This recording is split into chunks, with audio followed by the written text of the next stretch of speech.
it's you. Hi, everyone. Thank you for bearing with us through some interesting Facebook technical difficulties. We had a whole bunch of fun problems pop up, but hey, we're here now. We're here with some really cool beers from Longwood. Well, 3 really cool beers. We'll get to that. Let's get our tasting order started up here. We are going to do the Dunkel, followed by the Raspberry Ale, the IPA, and the Stoutnik Imperial Stout. I kind of like this Dunkel. Now let's talk a little bit about Longwood's history here, because this is called Steampunk Dunkel, and for me the keyword here is steam. And no, it's not a California Common or a steam beer, but Harley Smith, the founder and head brewer at Longwood, actually cut his teeth and broke into the industry brewing at Steamworks, which is a very long time Vancouver brewery down in. Is it in Gastown?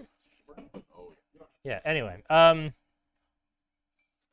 No, we were not I mean, I am way too excited about the new Skyrocket, but yes, there were definitely Facebook issues more than anything else. So this is a Dunkel, which is, of course, a Bavarian style of beer. It literally means dark. It was usually brewed with a yeast strain that would introduce a lot of banana and clove and even bubblegum notes into the beer. Color here is a little lighter than I'd expect for a lot of Dunkels. I would usually expect the Dunkel to have more of a cola brown color, but I don't think there's really a right or a wrong way to make a Dunkel necessarily. On the nose, you definitely get yeast notes, maybe not what I would immediately expect because there isn't any real banana or clove here, but there is a distinct, like, banana bread or zucchini bread. There's a real cereal baked goods kind of breakfast loaf characteristic about it. It could also be kind of fruit cakey because there's definitely some dried ginger here as well. Actually, there's quite a bit of ginger to that. That's really interesting. Palate is a little bit drier. I haven't tasted it on camera, but I have tasted it already. Palate is a little bit drier than I expect from a lot of Dunkels. It has some nice sweetness. It has some nice roundness. The one thing, if I was going to form a complaint about this beer, I'm checking the alcohol now. This comes off awful light. You know, it's 5% on the nose. It comes off awful light in the mouth for a Dunkel. Like, color is maybe a shade paler than I'd expect. It's a bit drier than I'd expect. And it's a bit thin, and I'm not sure where that's coming from. Yeah, Tyler's on the same train. Seems light. Yeah, this is kind of like a Diet Coke Dunkel to me. That's not. We didn't tag Longwood in this one, right? Okay, good. I don't know. I'm just gonna say it. I don't think that's a very good Dunkel. I mean, I think it does most of the stuff it's supposed to, but the beer that it keeps dragging up out of the depths of my brain is Big Rock's Dunkel. And I want to be very clear about this.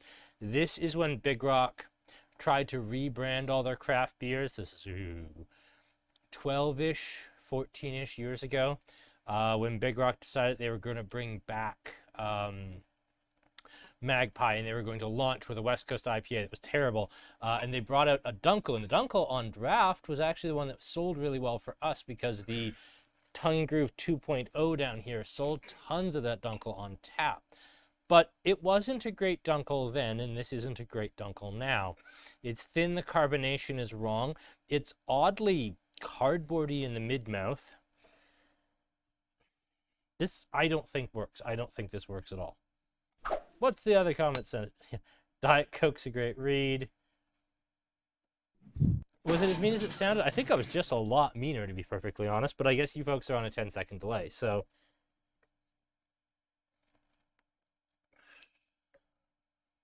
Well, that was a beer. Let's move swiftly along to Berried Alive Raspberry Ale. Now, you know, spoilers, I think this might be my favorite thing on the table already. I was surprised, I'm not going to spell it just yet. I was surprised when I saw that this wasn't a sour, because generally speaking, when you see a mixed pack like this, it's kind of the dark beer, the sour, the IPA, and then usually something very sessionable, which I suppose this Dunkel is. I was kind of thinking that this was going to come off very, very faint with the fruit, kind of the way that What the Huck doesn't exactly smell like huckleberries in any meaningful way. But I think when you stick your nose in this, you immediately get a big hit of raspberry. And more than anything else, this reminds me of how Wild Rose's Raspberry Ale tasted before kind of the corporate Sleeman's buyout, before they started kind of changing everything around. Because I can remember buying the Wild Rose Raspberry in the big brown, like 1 liter swing top bottles, which at one point was the only way you could get it. And I remember it was just like profoundly raspberry. The fruit just leaped out of the glass at you without ever seeming artificial. And whenever I taste a beer like this, something that's a fruit beer without being sour, I think there's always a temptation for the beer to taste a little bit artificial. And I'm very much looking for, does this taste like raspberry candy? Does this taste like raspberry gum? Or does this taste actually like raspberries?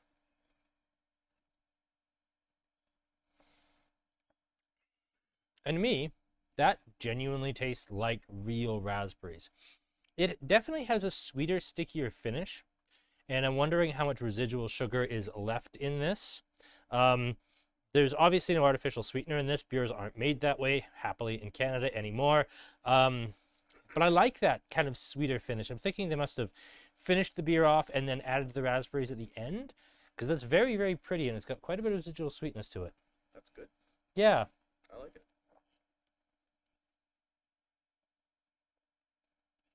Yeah, and yeah, Craig says, "How is this not sweet?" I don't know. Like, I get some residual sweetness to it, but I think this is actually one of my favorite non-sour fruit beers on the market. Like, the only other one I kind of would hold up to it is like Medicine Hat's Burnside Blood Orange, which I still like as a beer, and that's very much in a citrus style, and it's very, very different compared to Wild Rose Raspberry, What the Huck, Brewster's 52nd Street Raspberry, 52nd Street Raspberry?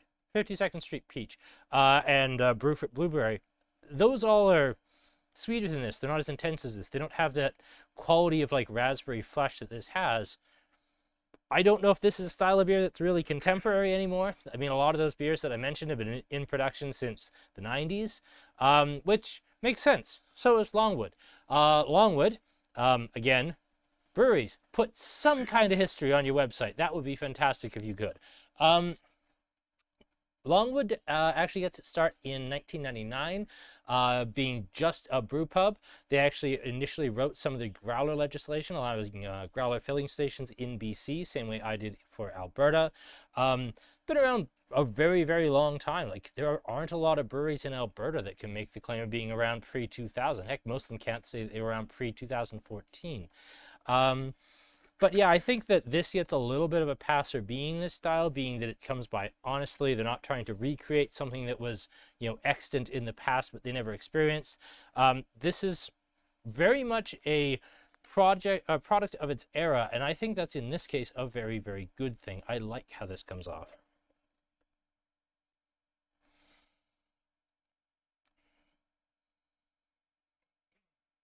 Yeah, you know what? As much as I did not enjoy the Dunkel, I thoroughly enjoy this. This is really nice. Darren, how are you feeling about this one? It's good. Yeah. Yeah. Reminds me of, like you were saying, the Wild Rose dogs, like Alley Cat kind of style fruit ale or whatever they Yeah, are. I didn't think of Apricot, but that's another good one. That's a beer I actually really enjoy. Yeah. But also kind of an endangered species, like the fruited sour. I probably have 20 of those on the shelf. Oh, yeah. And I think, like, in terms of like fruit beers, I think we still have Wild Rose Raspberry. We definitely have, we definitely still have What the Huck on the shelf. And then Burnside. And I'm trying to think we have another like fruited beer that's not sour anymore, and I'm not sure that we do. I think we've covered this in a previous one, the death of the non-sour fruit beer, but it's okay by me. It's okay by me. It's refreshing. I mean, the sours they've been beating you over the head with them for 3 summers now. They have, but but it's kind of nice to have something like this. Yeah. Yeah, I like that. Okay. The IPA. the big one, 6.5. I actually started with this beer. This is the first thing I tasted when I opened this. And my first thought was, oh no, it's going to be one of those tastings where there's nothing in the lineup I like, isn't it? Because I don't like this.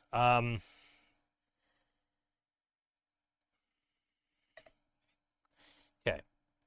Yes, this brewery has been around since 1999. This appears to be their core IPA. There wasn't such thing as hazy or East Coast IPAs or No Coast IPAs.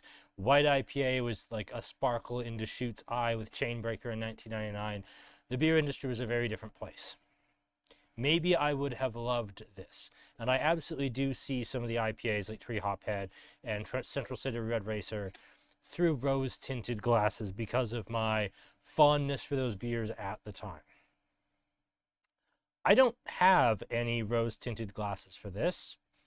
And I'm not sure how this is the beer that they put in their mix pack as their initial foot in the door, shake your hand, hey, this is what Longwood's all about. Because I'll actually go far enough and say, I don't think this is a very good IPA, even for the era of 20 years ago.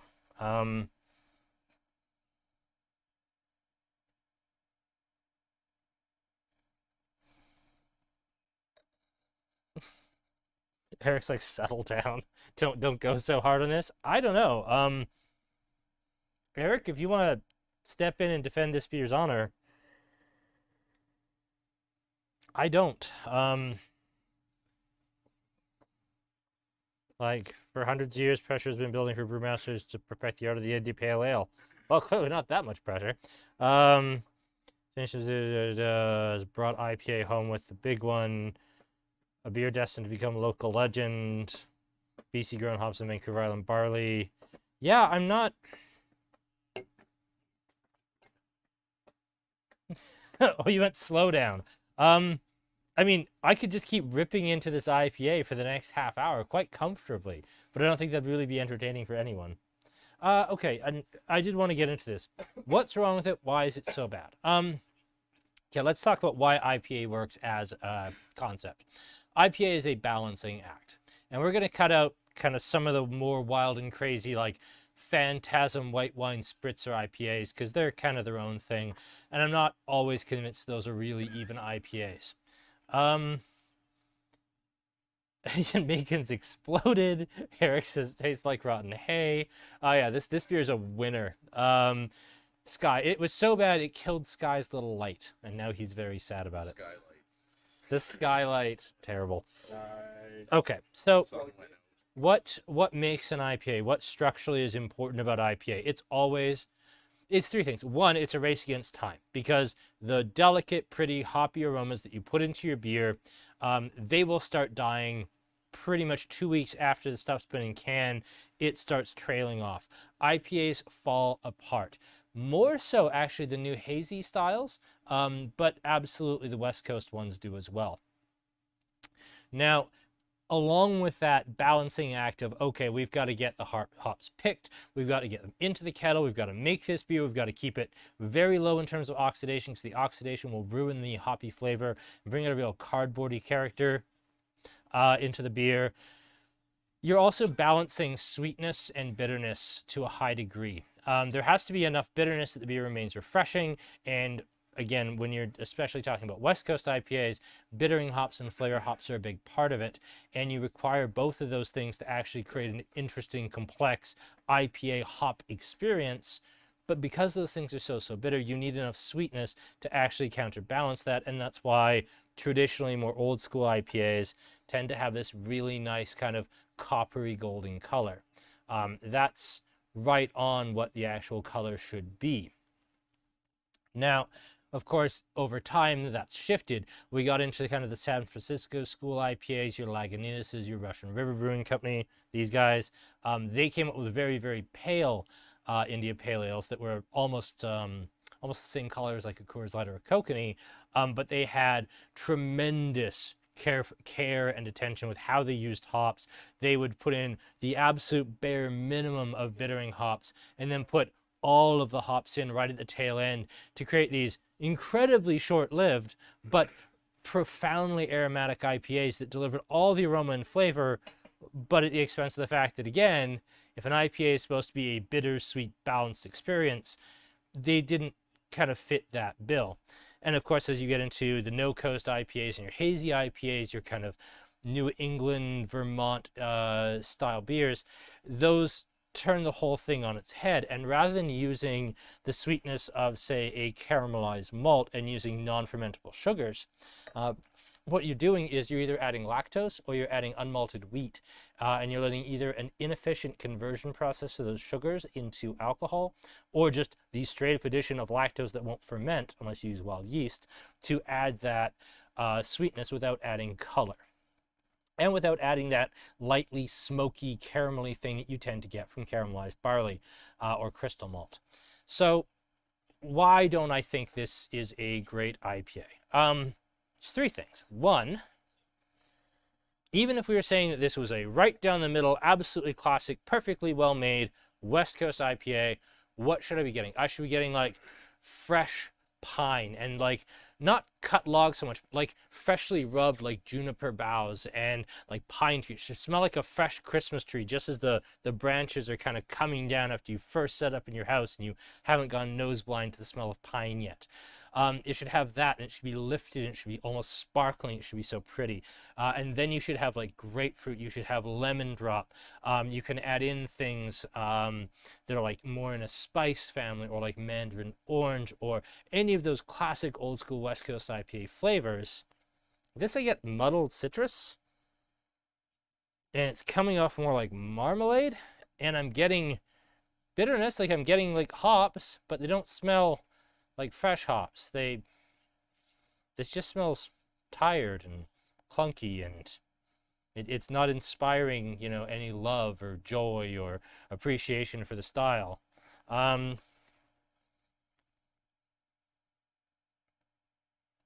mean, it's fresh. It just sits there, which is unfortunate. If you go back to the Dunkel, it just got better. All right, let's go back to the Dunkel. Let's leave, I should at least taste it.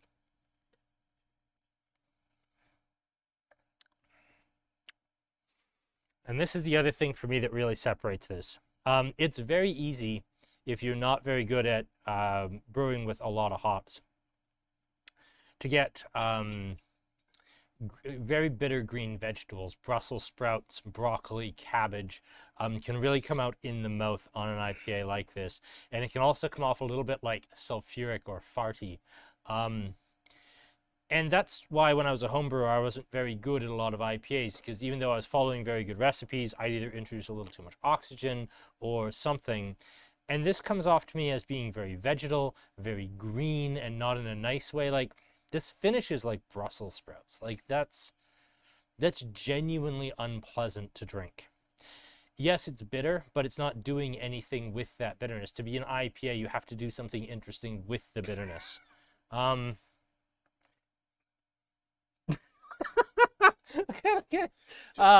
You know what? In that case, I would just bite my tongue and stare very nicely at the camera and let them do all the talking. There has been a event. It was in our first year. No, we did do an event where I genuinely didn't like any of the beers. And I just kind of had to sit there and let him talk. And I was being very polite. And I nodded a lot. And I asked very softball questions. And that was kind of the whole tasting. Right. We have done one like that. But, yeah, no, I'm glad that, that we don't have someone from Longwood here tonight, because that's pretty unforgivable. That's really, really bad. No. I am going to go back to the Vienna. Brian, could you get me the spill bucket? Spittle. Oh, Spittoon. you're going to... Look at all the obstacles he has to go around. Thank you, because I don't want to drink this. I just don't. Yeah. No, that is genuinely not something I enjoy. Guy loves it, so he can... Oh, yeah, Sky, you want the rest? Fuck no. Okay. Heck no. Just off camera. Rinse the glass out with the... Oh. Okay. Okay, so let's go back to the Dunkel, shall we? This is a brewer with years of experience. He's probably one of the most senior brewmasters in Canada. His beers get, by and large, quite good reviews, because I do look up reviews. We've definitely not done a few breweries because the reviews were so bad. These reviews seemed really fine. Like, the Imperial Stout and the Raspberry in particular got, like, very favorable scores. This, I now understand why it did not get the strongest score out of the lineup, but I kind of thought that it was just kind of an old school IPA, and it was just going to be like, not what people who, mostly drink things like Wave Pool and Super Sat are used to in an IPA. That's actually factually true, because those are good IPAs, and this is this. Wow, you're right. That makes the Dunkel a lot better.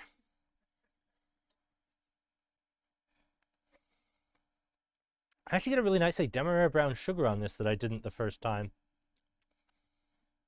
You know what? It's still not my favorite Dunkel in the world. I still think it's a bit thin. I would like a little bit more of, like, that classic Bavarian, like, clove banana character. But when I called it, like, the Diet Coke of Dunkels, that might have been a little bit mean. Yeah, no, I'm going to save my scorn for where it's deserved. This is fine. Don't look for it on our shelves anytime soon. I think we'll probably do this for the summer next year. You'll be very surprised to learn I'm probably not bringing this one in. God, and you're right, Eric. Imagine if this was your introduction to, like, craft beer. Yeah. Like, hey, I want to know about craft beer, and you buy this 4-pack, and the first thing you try is the Big One IPA. Oh, God. Yeah, that would be really depressing.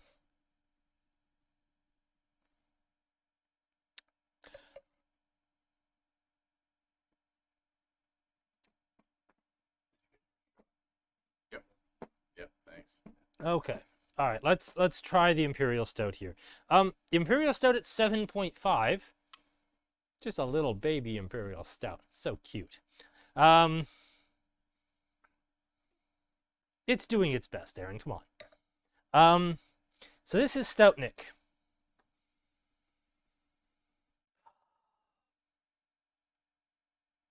The first time I went through these, I actually thought this was fine, but now I'm wondering if I horribly misjudged this beer the first time I tasted it. And, like, I knew the IPA was bad, but I really hope this is good. Please be good. Please let us finish on a strong note.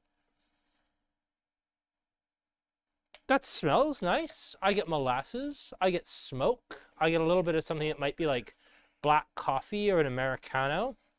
Actually, if anything, it kind of reminds me of the I can't drink it anymore because it gives me heartburn, but the dark roast that Starbucks usually has on, like, their house dark roast has a very distinct, to me, like, burnt bread sort of characteristic to it. This has a little of that. Reminds me of, like, a dark roast coffee, which I like but doesn't like me anymore.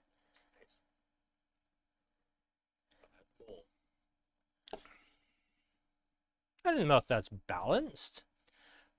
It's certainly sweet enough to be an Imperial Stout. 7.5, I think that kind of straddles the line between being, like, a really good, slightly big stout and, like, a lighter Imperial Stout. I also think this might be a bit of a Big Rock scenario where, like, all of these beers might have been a little more revolutionary 20 years ago. Because if that had hit the market 20 years ago, I'm trying to think if there was an Imperial Stout on the market. I think it was, like, I don't even think when I started here I could get, like, North Coast Old Rasputin off Connect, which is, like, the most old school classic Imperial Stout going. That's not bad. That's genuinely pretty good. I'll have a little more of that one just to make sure it's. Now I'm all gun shy about these. I don't know if I'm gonna like it. Yeah, thin is a fair criticism. And I think that's where I'm kind of coming down on it, is it doesn't remind me. Now, again, not everything can be like the Collective Arts Origin of Darkness, aged in an ice wine barrel with habanero mint jelly and unicorn tears. They're not all that. But even within Imperial Stouts, even compared to what was out there 20 years ago, yeah, this is a bit thin.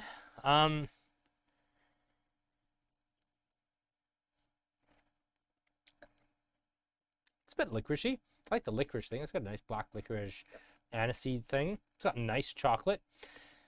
It's got a nice kind of soy sauce into smoke thing at the back. I mean, there's good things here. But yeah, it doesn't taste like a contemporary Imperial Stout. It doesn't. It tastes more like the Sam Smith's Imperial Stout from the UK. Or trying to think of another one. All my other examples are too contemporary. This tastes old-fashioned. And I think all of these do. Yeah. I think all of these, I mean, what have I talked about with each of these? Not by design. I started out by talking about, hey, here's a new Dunkel. And we immediately went back to like Big Rock and the fact that they were too old-fashioned to make a really good craft beer program when they tried relaunching it. We get into this. What do we start talking about? We talk about fruit beers that have been around since the 90s. We get into this. We started talking about West Coast IPAs and how IPAs should be constructed or not constructed. I think that all of these are just beers out of time.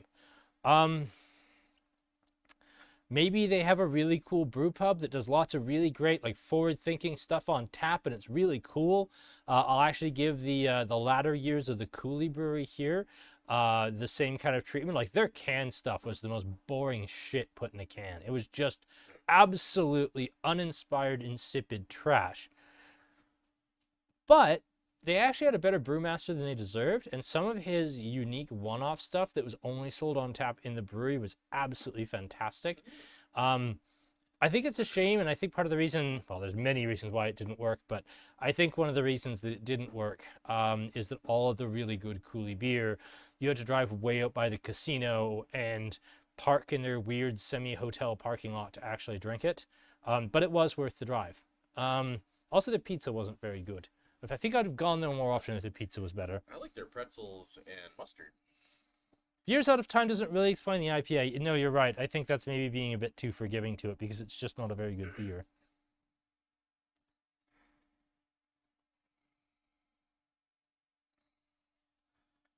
Is the pack possibly one of those scenarios where a brewery is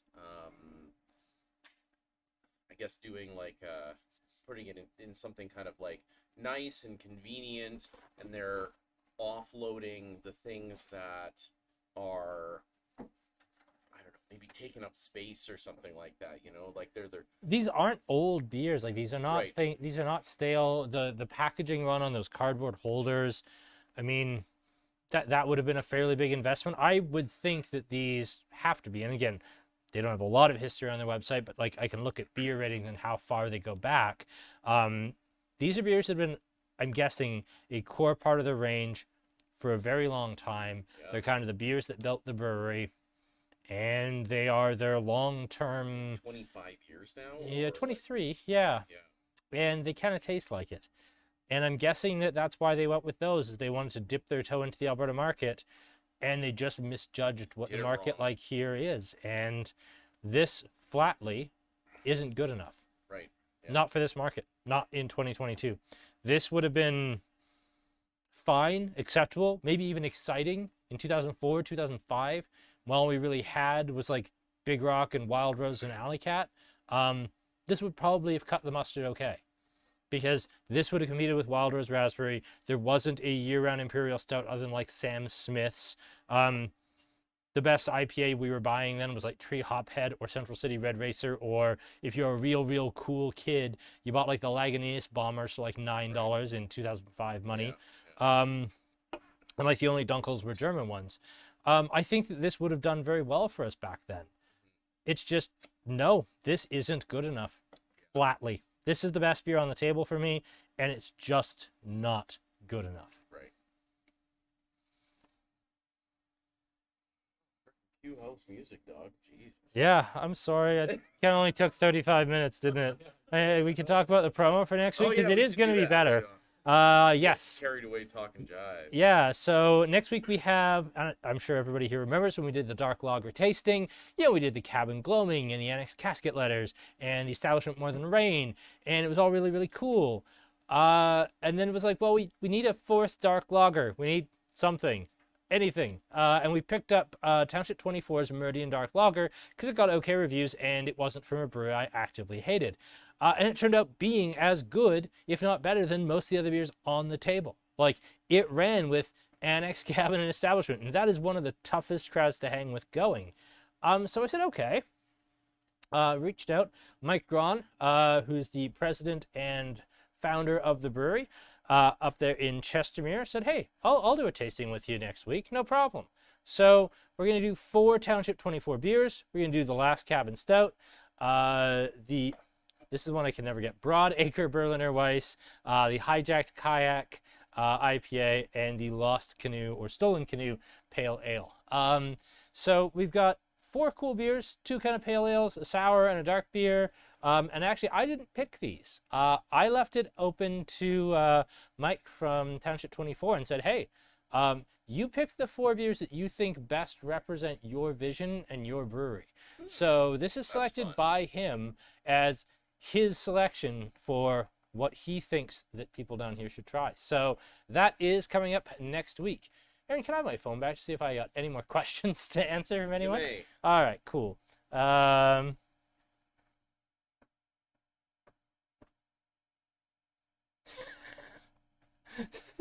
think that Tyler just dumped the description of this beer into the comments because you can just read it so snarkily now. Yeah, launch your taste buds into the stratosphere.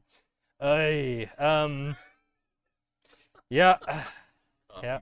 Here we are. At least his copy paste function's working. Yeah, at least his copy paste function is working. Yeah, okay. No, I don't see any other questions. Rankings. I'm actually gonna I'm gonna give it to the raspberry, then the stout, then the dunkel, and then that.